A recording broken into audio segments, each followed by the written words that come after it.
They're waiting for their cores to scale. And the jump in coming in from Witty, looking to take down Dyron. The rest of the kingdom crashing through from seemingly out of nowhere. Crimson Flare coming through with 4 Rins. And the grab onto Dyron. Aran regrets that. The Crimson Flare pulls him back.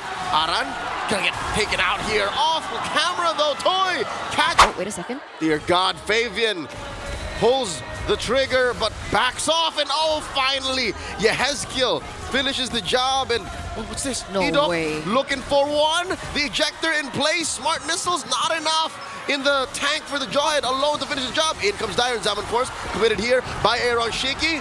Down he goes. Rins gets the kill. Another falls. Witty gets taken out. So does Dyron. The Snapdragon Pro Series altogether. Witty with a stationary CC there, but Dyron ain't having any of it. Neither are the rest of the kingdom. They take him down. Dyron gets the kill. SOD, no one home. Zaman Force here committed by Shiki already. Aran falls. They're still in the base. The winner crowned by Dyron. By in time, Yehezkiel falls. It's just Fabian and Shiki left to defend. Fabian needs to get ahead, because if he doesn't, I feel like he's gonna get interrupted so many times by the Phovius as well as the Jawhead that will make their entire line. One game away from the grand finals. It's been a hot minute since we last saw them at the peak of an international event, and here in this game they could secure just that. I love how LaFell put it, right? TLID need to find a way to grasp over this early game, because RRQ HOSHI, with the composition that they have right now, has so much to say, right? This is the classic Suyo Jawhead composition in the early game that is going to be as impressive as this.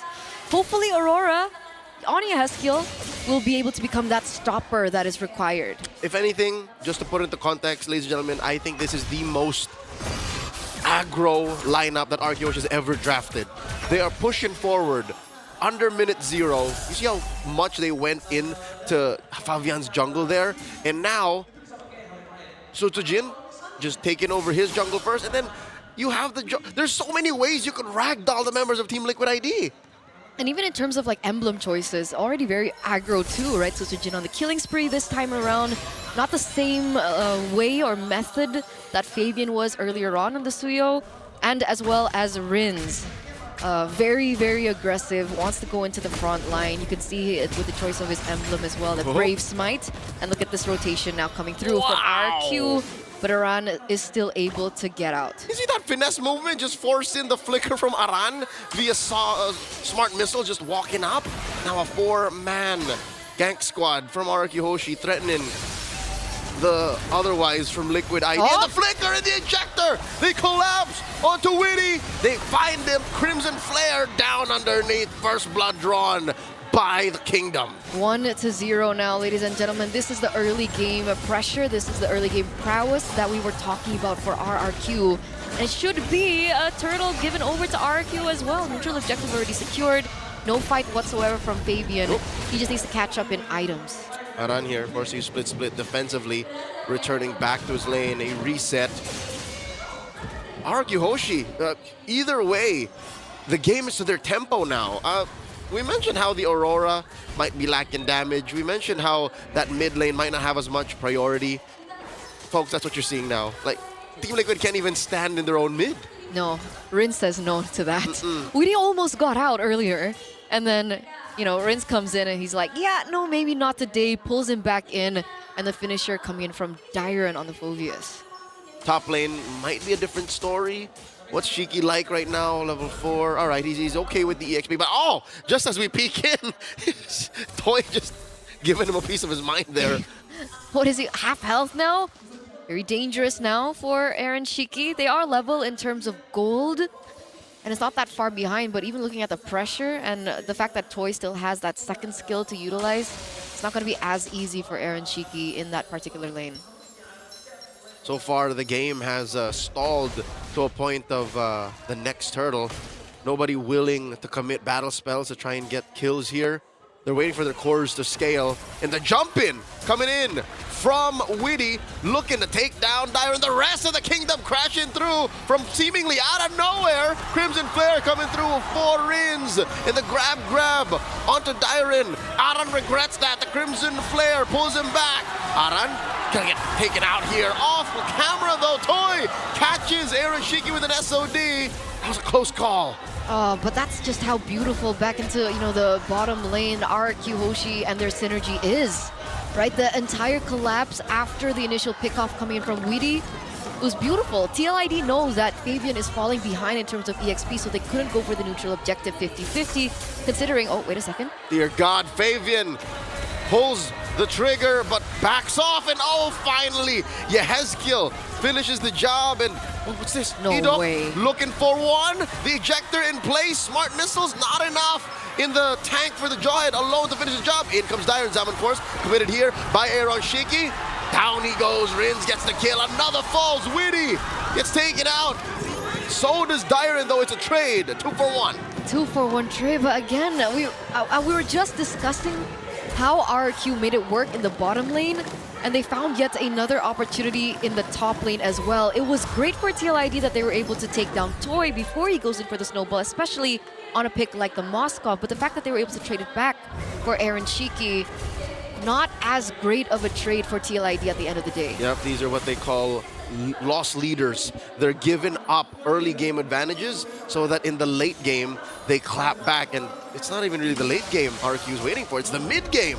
They push down bottom, they're slowly clamping down on the rest of the map, and they have a, what, 2,200 gold lead? This is huge. Yeah, it is. It is. In the early portion of the game, it definitely is something that they can work around against TLID right now. We do see yet another rotation coming through. This time, Weedy a little bit more focused onto Aaron Shiki, trying to figure out a way to make Aaron Shiki the save and grace for the team, because technically Fabian is also not there just yet. Only one item so far, Starlim Sight. I'm wondering if they're looking to go for yet another Holy Crystal second item, but this time they are on the back foot.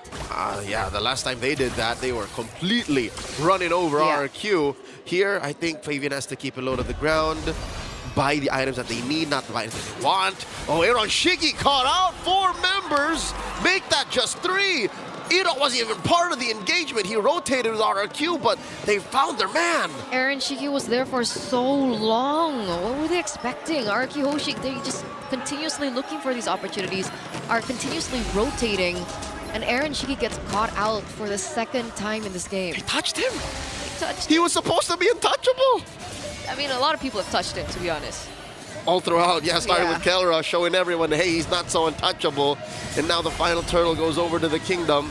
His lane also gets destroyed. The map is shrinking for Aaron specifically. He can't work in the bottom lane because that's already taken down, and now he can't go into the top lane as well. He needs to look for gold elsewhere, and Sutujin makes it a little bit more difficult as they will be able to get this second-tier turret from TLID. And you know what makes us the worst? What? Widdy isn't even really a babysitting roamer. Like, it would be a waste to give him that responsibility. And look what he has to do now. He has to go and tend to Aaron Shiki. And there's 3 members. Rins goes for the Crimson Beacon. Aaron Shiki drops the Zaman Force, but it might be too little, too late. They're able to take him down, put that white-haired little boy to a nap. And Aran flickering out. Oh, Liquid ID, they're scrambling. They're like lost stallions over in the open meadows. Is this game? I mean, it seems like it. LaFell mentioned the early game having to be favoring TLID, and 4,000 gold lead for RRQ now. Aaron Shiki getting caught out 3 times. At 8 minutes, and Toy just, making easy work of these turrets. He has the golden staff now, Toy. He's just 1 item away from that Trinity. DHS. Yeah. There's 1 more from the Trinity. That Trinity is going to be a huge power spike for him, and I don't know if TLID will be ready for it. It's only been 8 minutes. I think he can get it Before 10. pre-10, yeah. Again, they enforce another flicker from Yehezkiel this time. Aran in the crosshairs of RRQ. Sutujin committing Grand Theft Orange. At least Fabian is getting his purple, unless he didn't. He's just really running through his own side of the map. Look at the items here. He is, I think, going for Holy Crystal, right? Fabian? Yep, he is. Scythe. I don't know if that's financially responsible right now. But I guess that's the thing that they have to do, right? Make a big leap or go home. Go big or go home. That's the term. Go big or go home. Holy Crystal in. They need the damage coming through, because where is the damage going to be coming from in these particular team fights if they're looking for that big play that can turn this entire situation around? Yep. but Team Liquid ID have to understand that they are outgunned right now. 5,000 gold, that's definitely something you will see in fights. Like, why are they not dying? How come Dyron is so hard to take down? Why is Edok still deathless? That is what's answering this question of what is 5,000 gold to RRQ, and they make quick work of that Lord. Nothing Team Liquid ID can say to that, and the lead is growing. Oh my god, 6,000 now, Eterna. It is growing, and it is growing bigger by the second. The fact that they have so much control over all 3 lanes at this point. Technically, they don't have the best of clear from RQ, right? They have the Jushin, a little bit of range to work with, but as compared to someone like Yehezkiel, Yehezkiel look for a big ult against RRQ Hoshi. Is that what they're waiting for? That's something that Liquid ID can hold on to hope for. They have better wave management. If anything, RRQ should be thankful that they're actually winning, that they are so way ahead that they don't have to deal with the high ground defense, because you're right, you pointed it out. They would hate it if they were on the back foot here, but luckily they're not. They're actually knocking on Team Liquid ID's doors, and the cavalry do not want to open up. Like, if this happens, if they get into the base, if they crack out 2 inhibitors, all the more, best believe, Shiki's gonna suffer even more. And they were able to break the shield on the Lord before the Lord came. Huge movements coming from RRQ as they look for that inhibitor turret. It's definitely going to fall. There's no way they can defend. They're in the base. Lord still standing at about half health. Edok here with the conceal, looking for a target. The jump in from Witty, the Tsunami Slam, the Zaman Force spent in by Shiki. Down goes Edok. Crimson Beacon already used up by Rins, backing off.